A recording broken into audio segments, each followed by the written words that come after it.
हिरण्यवात्रं मधो कोसन्दधाति मदव्योदानीति एकधा ब्रह्मणोपहरति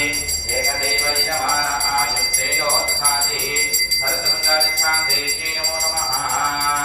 आनन्दमङ्गलदिव्य नीराजनं दर्शयामि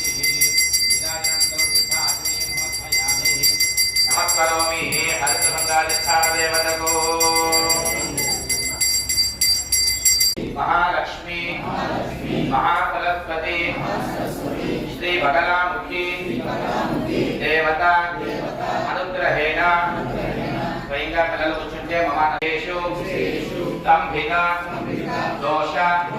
परिहार द्वारा शीघ्रमेव पाणिग्रहण योग्यता इत्यर्थं विवाहकारक गृहलक्ष्मी देवता प्रीत्यर्थं हरिद्रशुक्ल अर्चनं करिष्ये